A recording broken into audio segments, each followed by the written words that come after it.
Have you ever wondered if the future of humanity lies not in evolution, but in our own hands? In the year 2045, an unprecedented shift marked the dawn of a new era. Humans in the most technologically advanced corners of the world began to simulate their existence and all interactions within it. This was the advent of the TransHumans, a group that took a bold leap, detaching themselves from the reality we know. As they ventured into this simulated world, they discovered an ability to construct all facets of human life, from emotions to physical attributes. The detachment was stark, even jarring, but it was also vivid and full of potential. These technologists, these architects of tomorrow, found a way to eliminate negative emotions from their minds, a feat that had eluded mankind for centuries. This newfound freedom from the constraints of human emotions led to the most significant expansion in human history, changing the very fabric of our existence. The tide of change was swift, almost too fast for our understanding. But humans, as we know, are creatures of adaptability. The TransHumans harnessed this adaptability to its fullest. They began to alter and manipulate their bodies and minds. Their brains grew larger, their intellect skyrocketed, while their bodies became more delicate, more dependent on the simulated world they had created. The desire to emulate an individual world turned the TransHumans into their own creators, their own gods. They could now create children with the traits they desired. Intellect and engineering prowess became the most prized traits, a testament to the world they had built. These TransHumans, the architects of their own existence, began to engineer solutions for every aspect of human turmoil and sadness. They had created a world where they were no longer bound by the limitations of nature. They were no longer confined by the realities of the human condition. The TransHumans, becoming their own gods, had no boundaries. Nature was no longer an obstacle. This was the dawn of the TransHumans, a new era where the future of humanity lay not in evolution but in our own hands. But while the TransHumans soared in their artificial world, another breed of humans arose, the wolf humans. Set apart from the technologically advanced geographies, deep within the icy reaches of Siberia, these humans weren't constructing simulations. They were adapting, evolving, and becoming something entirely new. The isolation of the TransHumans had a profound ripple effect. The harshness of the natural world, the biting cold of Siberia, the radiation storms, and streams of pollution, all of these began to shape the wolf humans. They were not detached from reality. They were deeply entrenched in it. Just as a wolf pack learns to work together, so too did these humans. Their bodies became strong, athletic, and powerful, each muscle honed by the unforgiving environment, each instinct sharpened by the need to survive. But it was not just their physical traits that were changing. The very essence of their humanity began to infuse with elements of nature's most adaptive creatures, the dire wolves. These radiated beasts of Chernobyl became an integral part of the wolf humans, their traits merging and intertwining, creating a new breed of human never seen before. The shadows of the deep woods became their shelter, their sanctuary. The wolf humans didn't shy away from the challenges of nature. They embraced them. They learned to run with the speed of the wolves, to jump with their agility, and to fight with their raw, untamed power. Their bodies were a testament to their environment, strong and vibrant, a stark contrast to the frail bodies of the TransHumans. But this was not just a story of physical prowess. The wolf humans had something else, an instinct for survival, a deep-rooted connection to the world around them. They were a force to be reckoned with, a force that Mother Nature herself had created. The TransHumans had their technology, their artificial world, their self-engineered children. But the wolf humans, they had the power of nature on their side, the strength of the wolves in their veins. They were a formidable force, born of the wild and the harsh, uncompromising reality of nature. This was the rise of the wolf humans. In the shadows of the deep woods, nature had created its own formidable force, the wolf humans. Two species, born of the same root but diverged by their ways of life, now existed side by side. The TransHumans, with their frail bodies and expansive minds, had detached themselves from the physical world.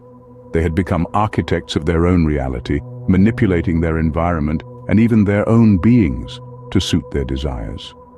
They lived in a world of their own design, free from the constraints of nature and filled with the endless possibilities of their own intellect. Their brains, swollen with knowledge and power, had become their greatest asset. But these advantages came at a cost. Their bodies, once a testament to human adaptability, had grown weak and thin, a stark contrast to the robust vitality of their wolf-human counterparts. On the other hand, the wolf-humans, born of isolation and hardship, had become the epitome of physical prowess. Deep in the harsh wilderness of Siberia, they had evolved, not through technology, but through the cruel and unforgiving laws of nature. Their bodies, strong and athletic, were a testament to their struggle for survival. They had become one with the wilderness, embracing the harshness of their environment and adapting to overcome it. Their strength wasn't in their minds, but in their bodies and their unity, much like a pack of wolves. Yet despite their shared origins, these two species could not have been more different.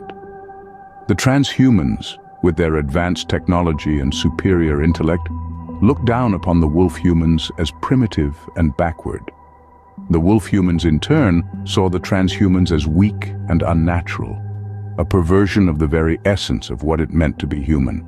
This deep-seated hatred, born of misunderstanding and fear, had created a rift between them that could not be bridged. And so, the stage was set for a brutal war. A war that would determine not just the fate of these two species, but the very future of humanity itself. Two species, once brothers, now stood on the brink of a conflict that would shape the course of history. The beginning was the start of the end, but for who was the question? The war was inevitable. The clash of intelligence and raw power had begun. In the year 2045, the world was split between the transhumans, who had leveraged their technological prowess to simulate their reality, and the wolf-humans, who had adapted to the harsh realities of life deep in the Siberian wilderness. As the first sparks of conflict ignited, the transhumans turned to their greatest weapon: technology. They manipulated the digital world they'd created around them, using it to strategize, plan, and devise new means of attack. With their minds free from the constraints of negative emotions, they were able to think clearly, unclouded by fear or anger. They engineered solutions for every possible scenario, every conceivable threat. Their intellect was their shield and their sword, their greatest defense and most potent weapon. But the wolf-humans were not without their strengths. They had adapted to the unforgiving Siberian wilderness, their bodies hardened by the harsh realities of their environment. Their strength was raw and untamed, their endurance unparalleled. They were a force of nature, a testament to the resilience of the human spirit. Their numbers were vast, their physical abilities unparalleled. They relied on their instincts, their kinship with the natural world to guide them in the face of adversity. The war was a brutal dance between two vastly different species. The transhumans, with their advanced technology and unfettered intellect, against the wolf-humans, with their raw strength and sheer numbers. It was a conflict like none other, a clash of two worlds, two ideologies, two ways of life. Every battle was a testament to the strengths and weaknesses of each species. The transhumans, with their superior strategy and technology, would often have the upper hand. But the wolf-humans, with their raw power and sheer numbers, would push back, refusing to be defeated. As the war raged on, it became clear that this was not a battle that could be won easily. This was a war of attrition, a test of endurance and will. The transhumans and the wolf-humans were locked in a struggle that would determine the future of their species and perhaps the future of the world. This was the start of the end, but for who was the question? 100 years of struggle lay ahead. Who would emerge victorious?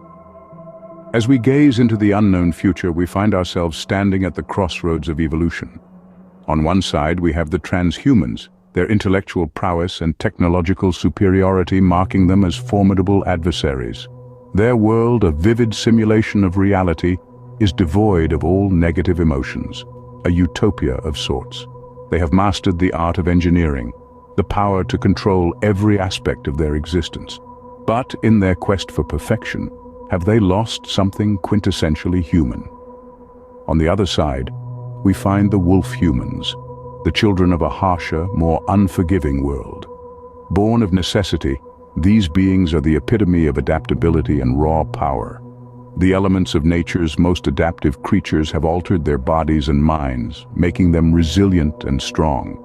They thrive in the shadows and deep woods, their bodies capable of feats that seem almost supernatural. But in their struggle for survival, have they compromised their humanity? The stage is set for a brutal war, a clash of two species, each representing a different facet of human evolution. The transhumans, with their technological might, seek to dominate, while the wolf humans, with their sheer numbers and physical prowess, fight for their survival. Each side believes in their cause, each side confident of victory. But as we know, the future is not written in stone.